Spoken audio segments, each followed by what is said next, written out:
would like to introduce Mark Anil Mathew. He is an industrial designer at Safran Seats. They make, you're probably sat in some of Mark's designs. He designs seats for airliners. And he's going to be talking about innovation management today. So I'm going to turn over the screen share to him and let him run it. And welcome. Mark, welcome. Off to you. Thank you, Stephen. Just going to share my screen now. Just a minute.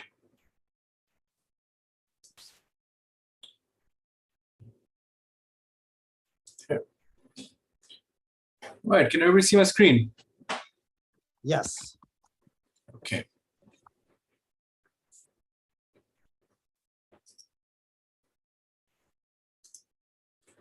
So,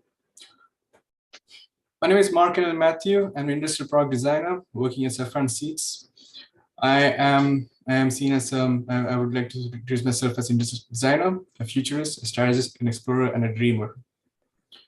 Over the years, I've been having a bunch of experiences and with my education, worked with people from the factories, participated intensely in different competitions, and I've also worked in different design studios. And right now, I'm into corporate, which is at the Safran Seats, where I design seats and passenger experiences for different airlines, and which enables them to give good product offerings for their passengers. So, starting off with the question, what is innovation?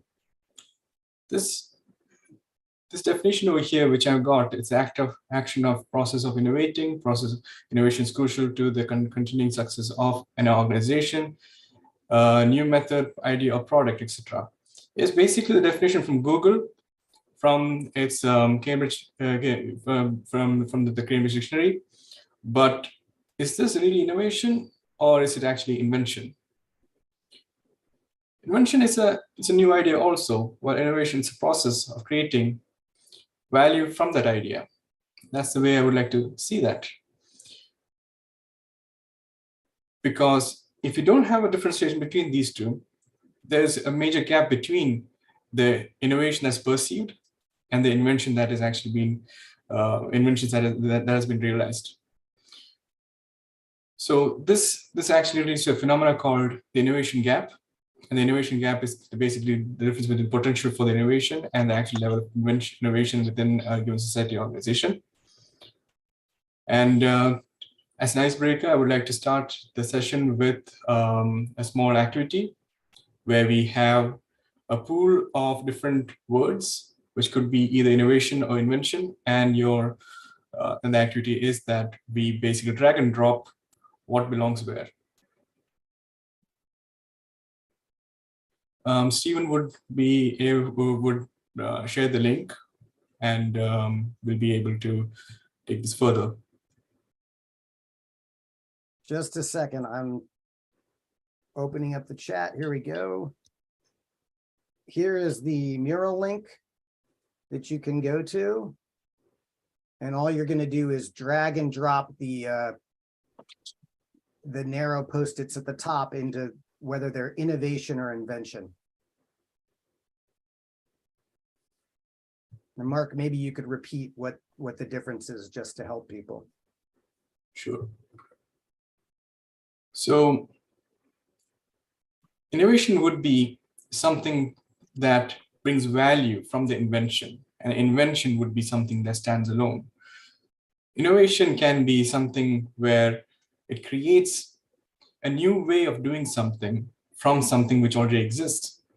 Invention can be something that's explored rather than something which comes in that comes from the purpose of an intention. We can use existing things for innovation. Invention could be is basically finding a new approach to it or a new product.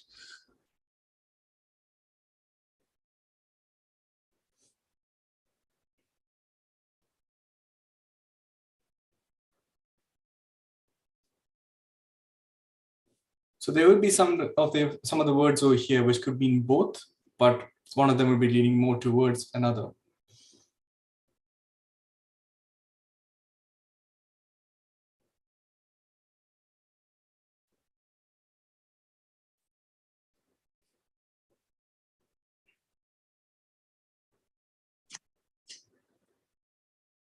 Is everybody done?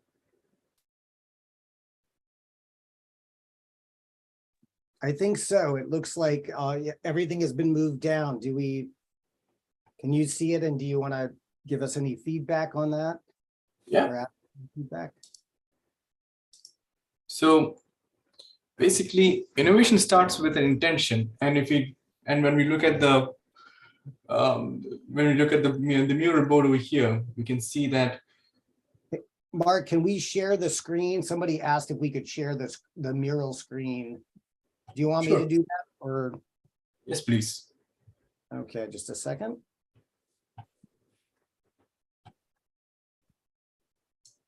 Hang on a second. Oh, that's next week. Hang on a second. Here we go.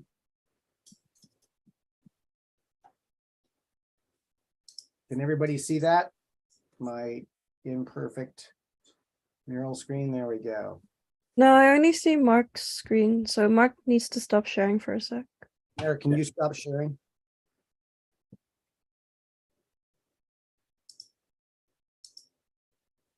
Okay. Can people see my share now? Yeah. Okay.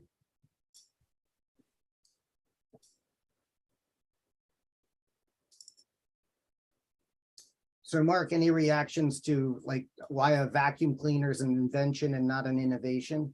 Did we get that right? Yeah.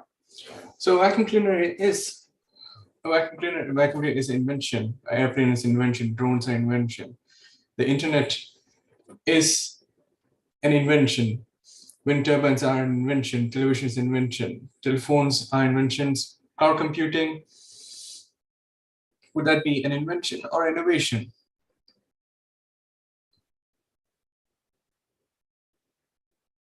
What would be the reason why it would be an invention? Can somebody say that? Well, it is a technology, right? I mean, it's a.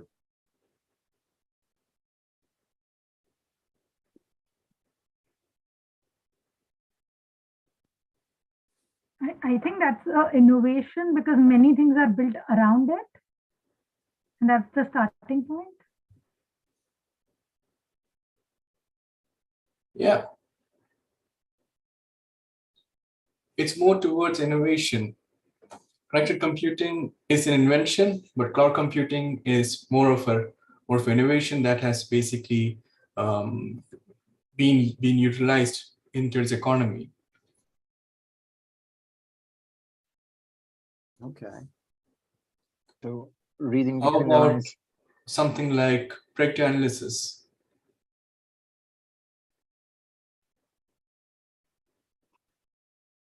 Would that be innovation or invention?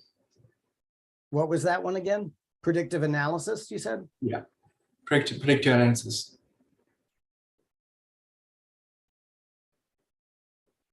What do you mean by predictive analysis? It's basically utilizing what is already existing to predict what's the next steps. There are many ways in which you can do this, mostly which is involving AI. Or basically the way we have autocomplete on our keyboards, even when we use our smartphones. That's one of the common ways in which we have seen predictive analysis.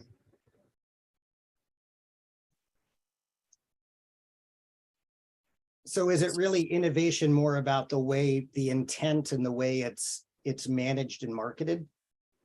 I mean, it's part of the business model as opposed to an invention. You could invent something and never really market it or create value out of it. Yes. So that's what the success actually shows us, that we can see the innovation has become more of a multi-sided, multifaceted object where it's been utilized in multiple disciplines, multiple industries.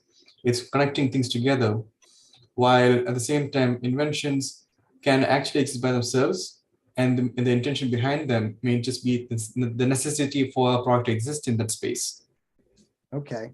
I'm going to switch back over to you and let you share a screen so you can go back to your presentation. Thank you. I hope that makes sense to people. Everybody heard that.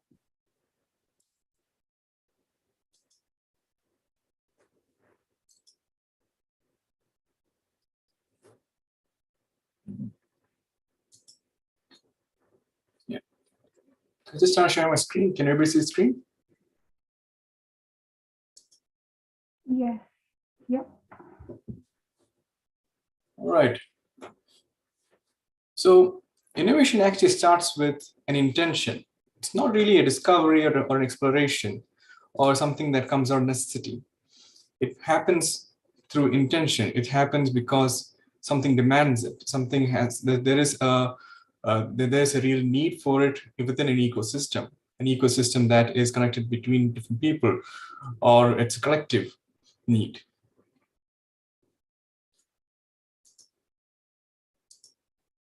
And furthermore, what is innovation management?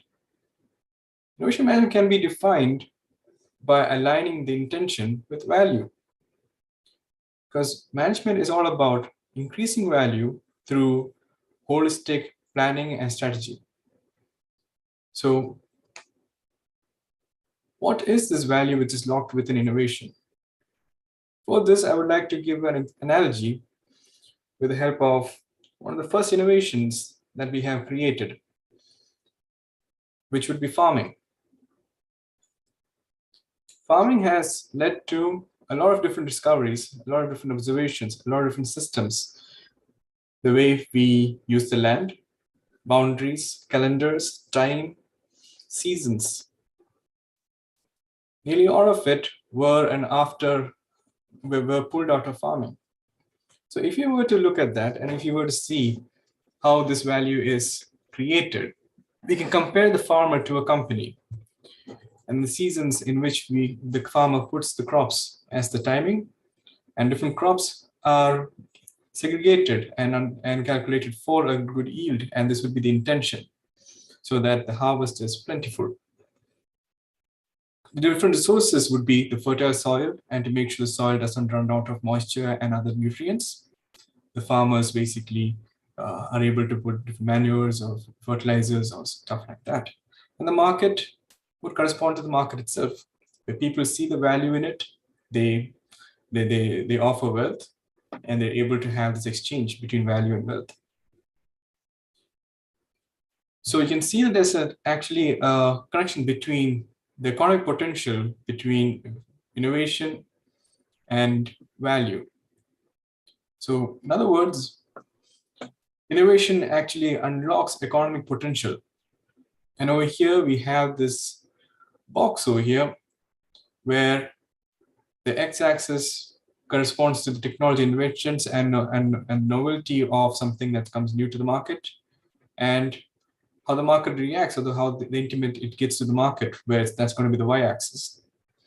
Depending on the popularity and how many people it actually touches, we can basically see the impact of it in the market.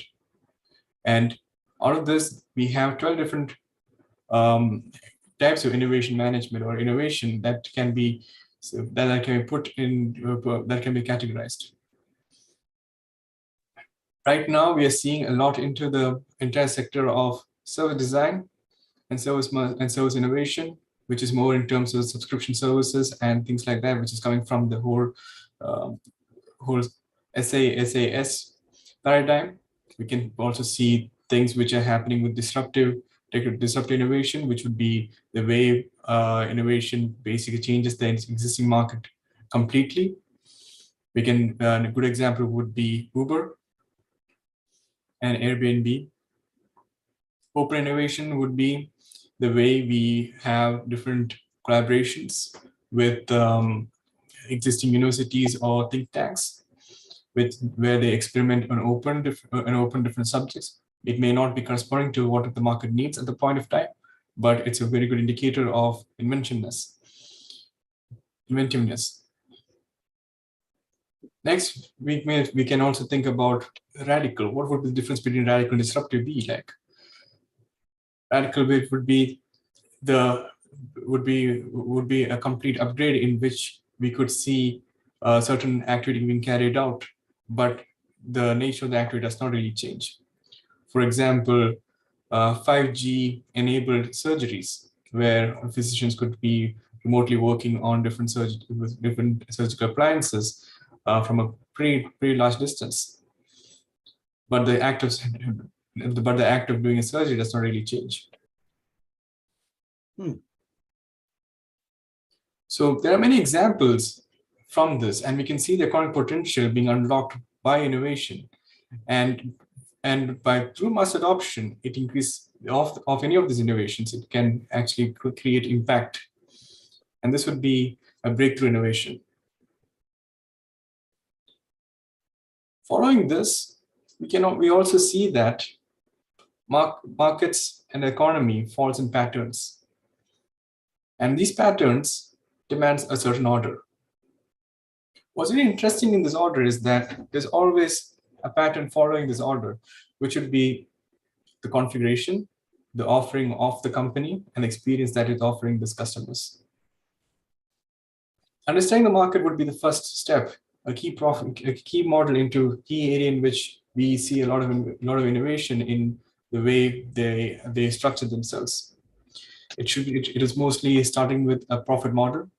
What kind of products they are going to be offering? What is the stance in which they'll be able to bring attention to the product? After which they're looking into networks, how they can distribute risk, value, and different types of assessment. Maybe then after that, it's going to be more into the organization structure. It's going to be alignment of talent and assets, where they're able to understand how the internal workings of the company could work so that they are able to give a high efficiency for an output. After which we're looking into processes that could involve different types of standardization, or different types of ways of doing work, so that efficiency is respected. All of this is being driven by the offering, in which we can see the iteration of product performance and a product system. What makes a complete product system and a product performance is all about the way the market perceives this value. It could be the ease of use. It could be product bundling. It could be in a way in which we can have some of the features keep on aggregating, having an active community that follows through. A product system basically allows the product to not just stay as a product by itself, but also behaves like its own economy. It could have many different extensions, many different plugins, many different systems which can bring more value to it, or allow other people to choose for themselves what value they need. From all of this, we can see that this has been amplified by the experience and the different channels we would like to engage our customers with. For the service, we look into support and enhancements, and that's around these offerings, which could be involving things like guarantee and warranties. What could be allowing the users to be participating within this innovation process, like user communities, different channels for diversification, and how we can have a much more closer relationship with our customers, so that when their intentions or when their perception of value changes, we are very aware about it. We're looking also into the brand. We're looking into co-branding as a way to increase the power of association, the brand lab, and to leverage brands with different entities. How can we say something is truly ours?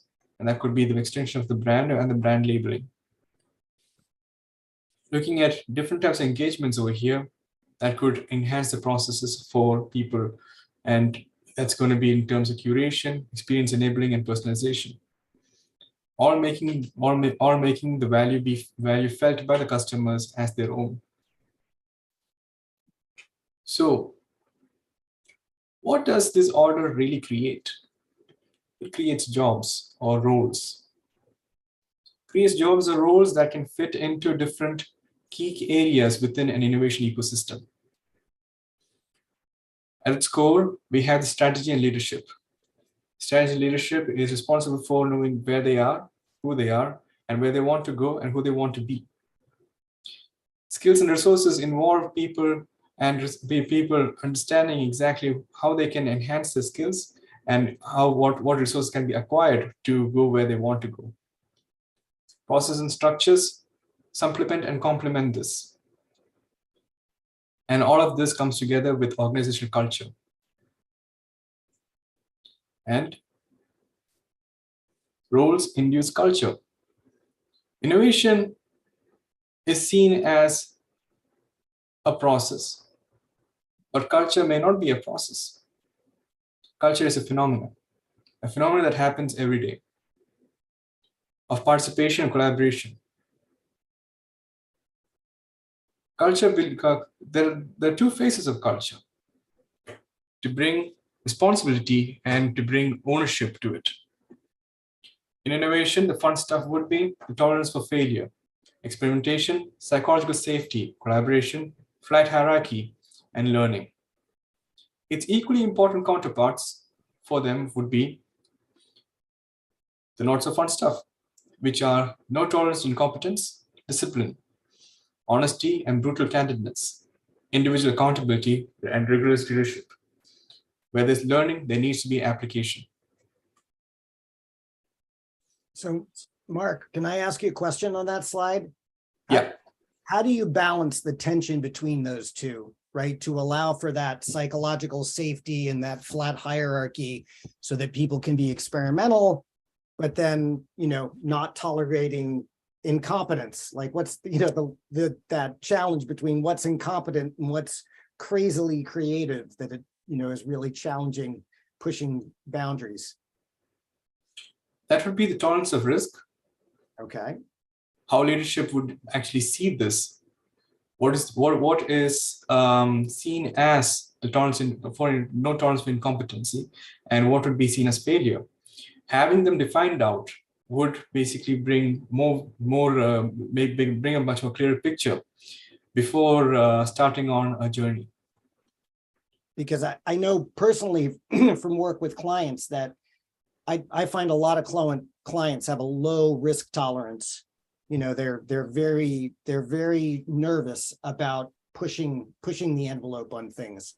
As a facilitator for innovation, you try to get them, people to think big and think outside the box, so to speak. And oftentimes you get kind of incremental improvements and not breakthrough stuff. It takes Indeed. a while of training people and making them comfortable with trying out new ideas. So I'm just curious if you have a management technique around that. One management technique around this would be to have smaller groups in which people are really interested in doing the fun stuff at the same time, bringing about the application of what they have learned. So these small groups can be seen as micro incubators within a certain company, where they're able to experiment with different stuff at the same time. Not the risk involved in something like this will not overflow into something, any other business operations. So this would basically allow us to isolate any kind of failure, at the same time embrace and celebrate any kind of success. Okay. At the same time, we can even look into different types of collaboration with educational institutions, as students are often seen as people who want experience into this, and education institutions behave like incubators for new ideas and experimental stuff. Okay, thank you. I see a question from Swarina, just asks, does it lie completely on leadership? This, I guess, risk tolerance. Risk tolerance does not completely lie on leadership also. Leadership should be also defined over here as the way in which a leader could empathize with the people who they work with. So it's also about honesty and transparency on what is tolerance for failure and what is incompetency. Okay. Thank you. Thanks for answering that. And from which we can see Culture brings diversity. From the previous slide, we had a few questions regarding how we can push companies into getting comfortable with new ideas and things like that. It's also a question about, are they ready for something like that? We can see that at the micro scale, the startup stage, the level of centralization is low, which allows people to have isolated risks, which allows people to have more freedom with what they do, and they're able to have independent innovation. The problem over here would be a management and structure and aligning exactly where they want to go. Because since it's individual efforts, every individual has their own strategy and it has their own idea of where they want to go, but it may not be really collective. After which we can see a centralized role or a small scale, which would be the level of centralization would be high, where everybody believes in the same thing. They would really want to have something done. This is where most of the incremental innovation really happens. And this is mainly to overcome the key challenge over there is speed and alignment. Thanks to incremental innovation, they're able to increase the speed and efficiency. However, this can be a blinding effect, as we never know exactly how fast is something or how fast do we really want to go. Satellite and medium scale. Over here, we basically see the level of centralization or the level of leadership over here would be medium. There would be satellites where leadership would be distributed. We're seeing a decentralization over here, or a beginning of it at least. Over here, it's going to be about building innovation in different business units so that they are able to independently innovate independently and come up with different solutions that is bespoke for their business units. The problem with something like this is there's way too many processes, and too many processes can lead to misalignment. And it's often seen that companies are between these two, high and medium, and centralized and satellite. There may be a company in which where the scale is actually medium scale, but they may actually face the issues of a centralized company, and the vice versa. It's also true. After which we can see a hybrid. After which we can see something of a hybrid scale or a large scale, where we can see that the level of centralization is actually low, and the amount of management innovation has actually penetrated into different tiers, and there's a coordinated innovation that's happening. What's happening over here is that different tiers have different objectives for the innovation, which is basically aligned with the main motion of this entity or the structure. The main problem of something like this would be the disruption and resource allocation. There may not be a really good way in which you can allocate different resources depending on the priority of different teams. As different teams are different teams within a large scale would be in their own echo chambers. And realizing that where they realize that their innovation may be better than the other. And this is where leadership must really step in.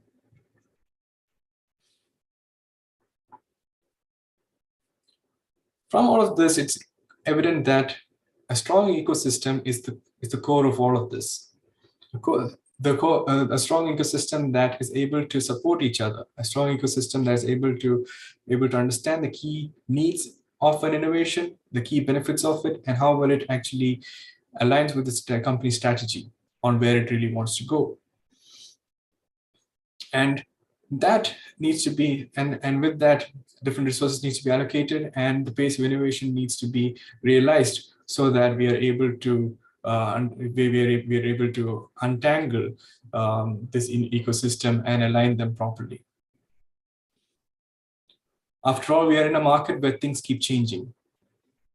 Adaptability for a structure that has been created within this is really important. What would be the adaptability? How would we be able to adapt an existing ecosystem or an existing innovation ecosystem when something that's really crucial for the business completely changes? That would basically be a question about how well centralized or decentralized an ecosystem is, and how well structures are created around these innovation ecosystems. Mark, do you have any examples that you've seen out there in the innovation space? Yes, the most recent example would be the way Google has been trying to address ChatGPT and the emergence of AI in different spaces.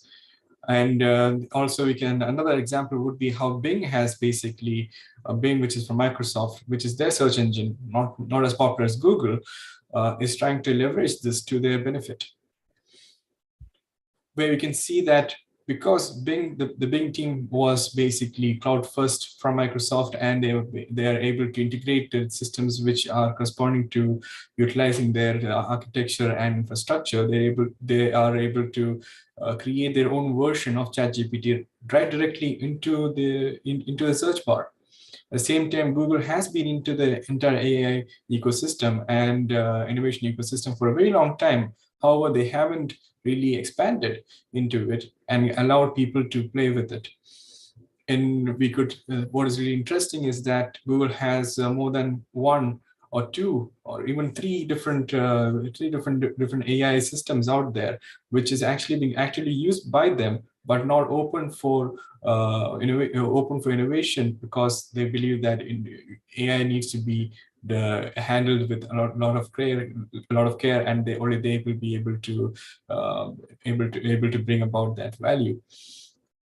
So a market disruptor like OpenAI was able to openly allow the public to utilize it, and that gave them quite a quick feedback into what the public needs, public wants, and how they can and what are the different queries or the searches where the public is looking for.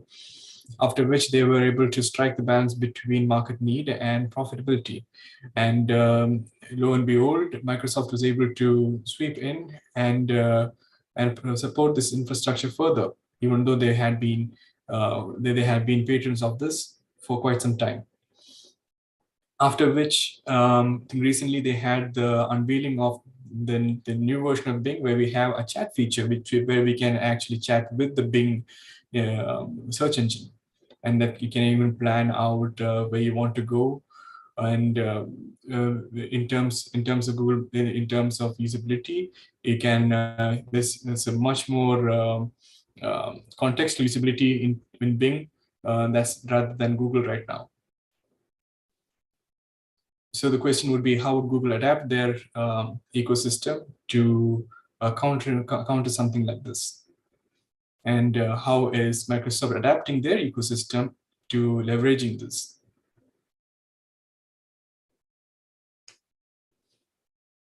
Great. So from this, it is evident that innovation can move systems.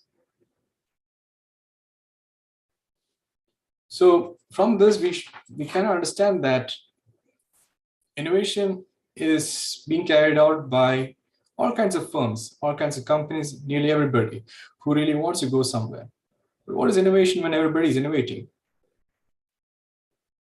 I think it all comes down to the vision, where vision differentiates intention. Over here, we can see that there is pursued innovation, and we have the time. It's all about having a really interesting, really good roadmap to understand exactly how it is basically aligning with what kind of direction that you really want to go into. We have Horizon 1, where we've seen the core incremental innovations and improvements, which is going to be more in terms of the current business, the current business activities and opportunities. Then we have the adjacent ones, which is about the new innovations, which may be in the pipeline, where we have also found the different funding agencies and agents, and the market expressed a certain amount of interest in it. Horizon 3 would be transformational and disruptive innovations, where we can see experimental technologies, something that's completely new to the world, how we can leverage that and what we can do about it. Horizon 0 is all about how it may be, how it can actually affect running the organization. If you were to put them all together, you can see that intention varies with needs, wants, and desires. And from this, we can broadly classify this into three different categories. One is the execution type, the diversify, and the transformational type. Execution type company would basically allocate the resources and budgets into something of a Horizon 1 approach with core incremental improvements with innovations. And we're looking into Horizon number 2, where they're putting in resources into 15% of it, and a 5% of it into transformational and disruptive innovations. Some of the companies that could fall into something of this category would be Apple, TSMC, and Samsung from the tech industry, where they're able to do incremental innovations from one year to another year, and have its core user group engage with them the most. After which we have another one, which is quite the most interesting one, because they're able to put more into the adjacent one, which is into the Horizon 2, and we're looking at new innovation.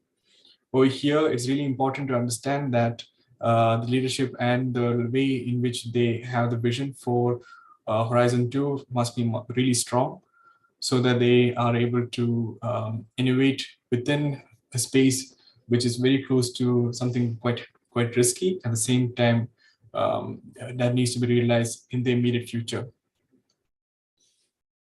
I've got a question here, Mark. I just want to flag for you. Do the circles represent relative importance or subsets or causality, like the ripple effect? That's from Michelle. Okay, they are of relative importance. They're relative importance, you said? Yes, they're of relative importance. They're relational to each other. Okay. Michelle, does that answer your? I think the example he gave, my question came from the previous slide when we had, I think it was before that. Oh, sorry, I missed it. But I think I had clarity. It was where there was the ecosystem, and the outer ring was adaptability. Okay, I'm sorry. Very large, and it wasn't quite. Let's go back to that one. Yeah, I see this one. Go ahead. So I wasn't sure if the size with adaptability being like the most important or a driving factor, or if it was the strong ecosystem leads or has an impact on the pace and adaptability. And so the example he gave kind of clarified it for me before when I hit the enter, but thank you for going back. Sorry about that. Okay. No, we're good. Thank you though. Okay. Sorry, Thank you. Mark. Go ahead. No worries. So over here, we're looking to the archetype of diversification, where we are seeing Horizon 1, where the core incremental innovations, they are practically the same as the previous one, but at the same time, the Horizon number 2 and Horizon 3 are more in terms of transformational and disruptive and adjacent innovation and new innovation. So over here, we can see companies that are increasing their product portfolio. We can see them offering a lot of value, a lot of different products that can enter into different kind of market spaces. This is basically the companies where they have not just one or two products or one or two other companies under them. They could be they could be an ecosystem or an environment by themselves, out of which they are able to cater towards a large amount of customers and large amount of customers. So a good example of a company like this would be Google, Tesla, and Amazon, where they're able to innovate within a certain space and are balancing that out with some of the transformational horizons. Some of the things and from some of the things from the core of it. Next, we are looking into something of disruption. We're looking at something in terms of renewal. We're looking into something where somebody has placed a lot of bet into some kind of technology, or they have a really clear vision of how the world would change, and they become that change. So what do they do? They go heavily into Horizon 3. And though the risk of something of this sort is very, very, very high, the rewards of it is also pretty high, much higher than most. A good example would be the way Microsoft has been. They were dethroned from the most profitable company or the most valued company in the later 2010s, but because of their approach towards a cloud first, they were able to penetrate a market space which was not seen before. Their entire Azure technology and the way they were able to become a core part of most companies in the internal workings, inner workings. They have seeped into a market which is not really transparent to everyday users. At the same time, using that, they were able to leverage learnings from that for everyday users through their Windows ecosystem, and they're able to support different people and different types of people with that.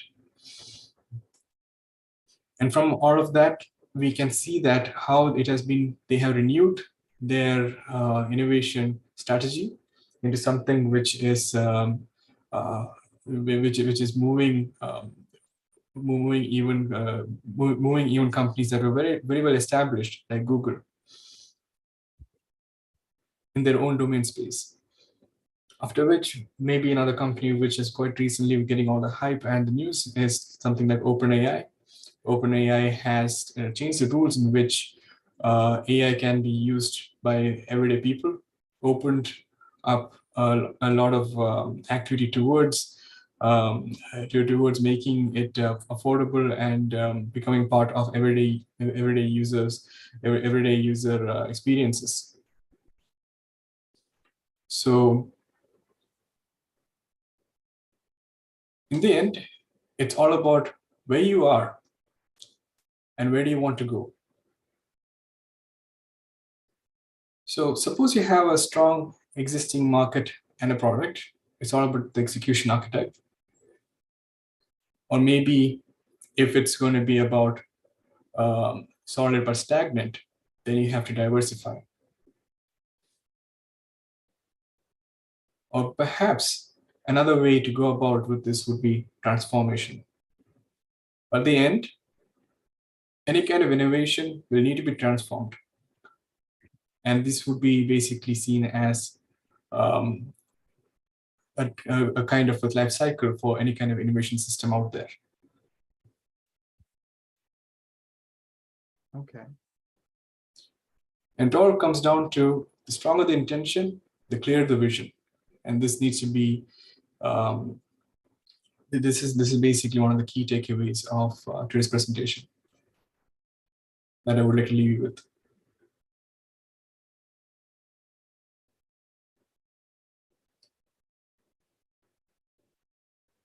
And by saying that, I mean, you mean the intention to add value with innovation, I assume, right? To manage your innovation for value. Yes. It's all about identifying that value and what is the intention on utilizing the value. Is it about creating new markets? Is it about using the value for yourself to create another market? Is it about is it about the vision where you want to go with? It's about realizing and understanding where you're at right now and where you want to go. Okay. And what kind of strategies can be used for that. All right.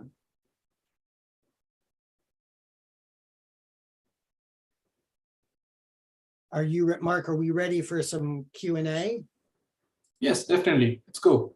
So we have some time now just for questions and answers about this So I'd like to open it up. If anybody's got any, if you're going to ask a question, you can type it in the chat or, turn on your camera so we can see you, and feel free to ask a question. You can raise a hand if you want, but we don't have too many people, so it should be fine to just ask a question.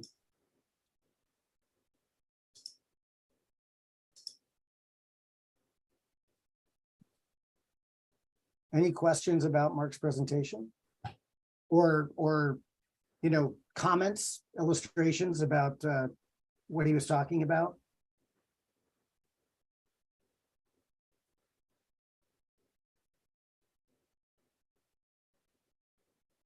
Mark, I have some questions. You were talking about in those quarter circles that you were showing about kind of the core innovation. Yeah, right here. How you were differentiating like TSMC, which I'm not familiar with Tesla. If you could give us like product examples, showing like execute versus diversify. I think that might be really helpful to somebody if you could hold up two in contrast. Sure. Yeah.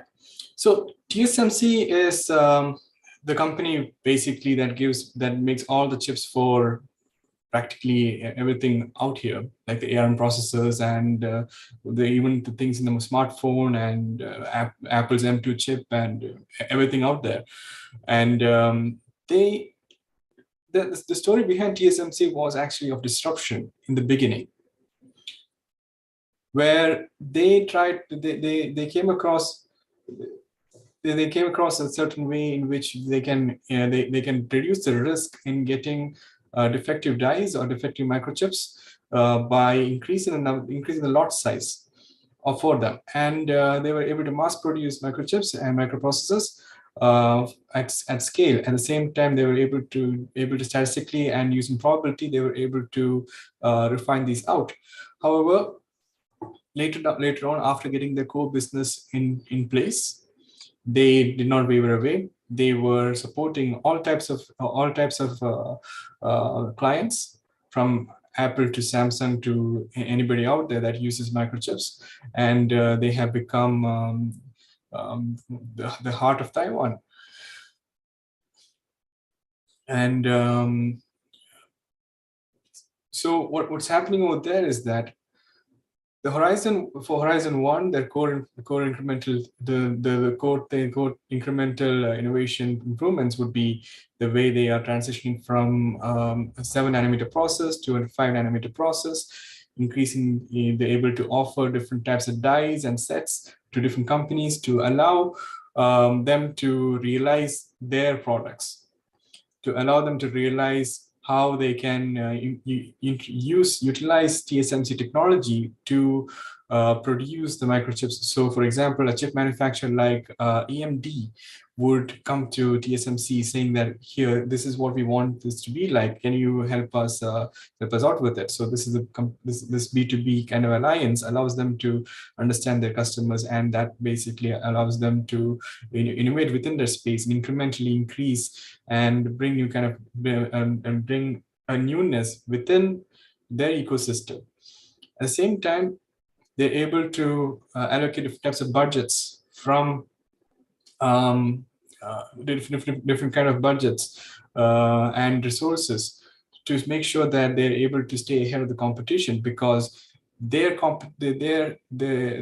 customers may become tomorrow's competitors also. Moving away from Taiwan as a chip manufacturer for the world, companies like Google, Intel, and Apple would like to have their own chip manufacturing or chip assembly or chip manufacturing plant in-house. So they have to make sure that that doesn't really happen, and that's what the Horizon number 2 is. Horizon number 3 would be them basically working with companies like IBM for their quantum initiative and so on and so forth. And if we look into something like Apple, the designs for the Apple iPhone are practically the same in terms of hardware and the way with which people are able to utilize it in that, and making sure that that is basically following a really good design strategy and design and user experience. They're able to create an ecosystem even within the mind of the users to be supporting the Apple ecosystem. This is where the core innovation is. The ecosystem is their core innovation, and they are able to plug different types of services and models into this innovation system. And this is something which you can also see even from the recent iPhone, where they have included a new type of subscription basis, so a subscription for their Apple system, where you have the satellite phone feature. Moving away from that would be something like Samsung, more towards into diversification, where we can see that they always have a premium offering, and that really doesn't change much in terms of usability and new features. But at the same time, they have a portfolio of phones and consumer electronics, which would be into the whole region of which could be into the whole region of diversification and disruption. But their core business doesn't really change, where they are creating ways in which even other companies can utilize their ecosystem. For example, Samsung provides the displays for companies like Apple. For their OLED technology is one of the best.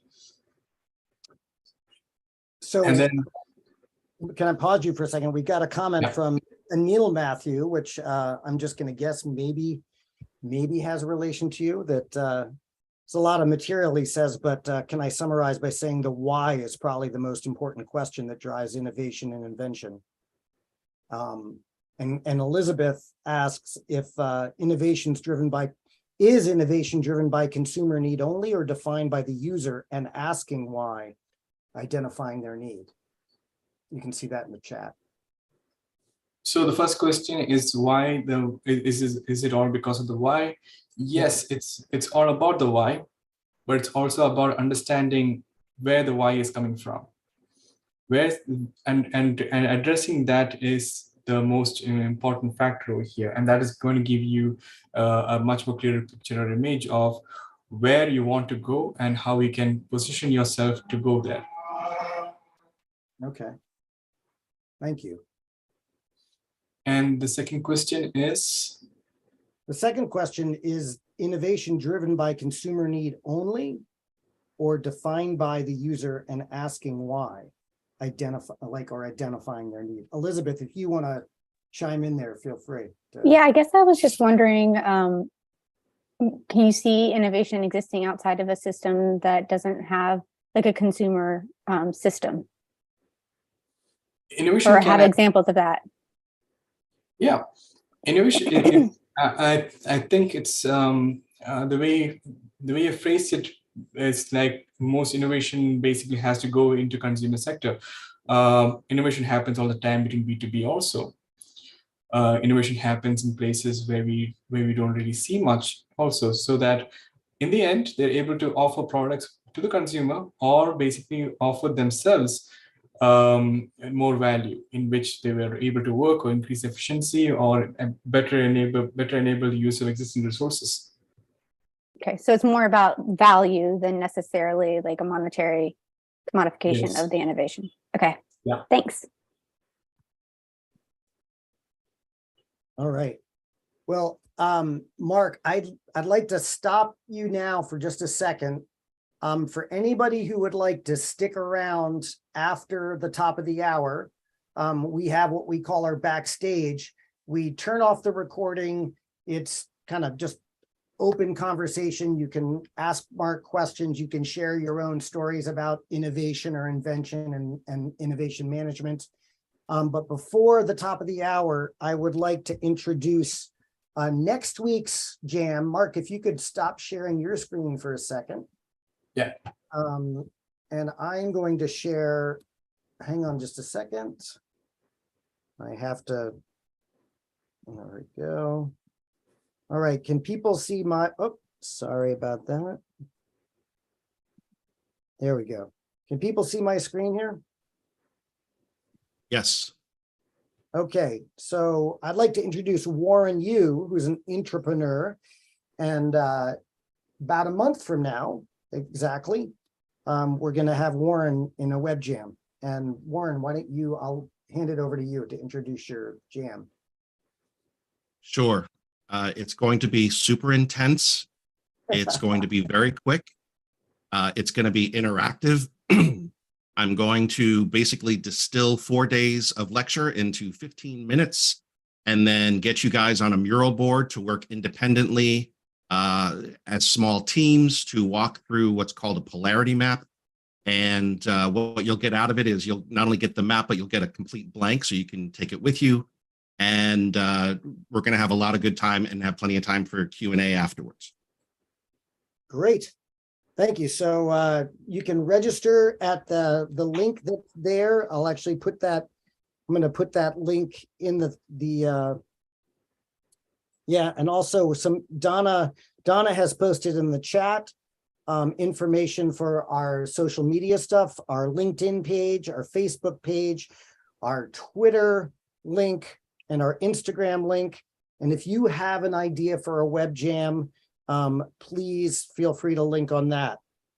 And thank you. Goodbye, everybody. Anybody who needs to leave, you're welcome to leave. Nice to have you. Nice to see people from all over. And Mark, thank you so much for taking the time to put together this presentation and for talking to us. But anybody who wants to stick around for a few minutes, and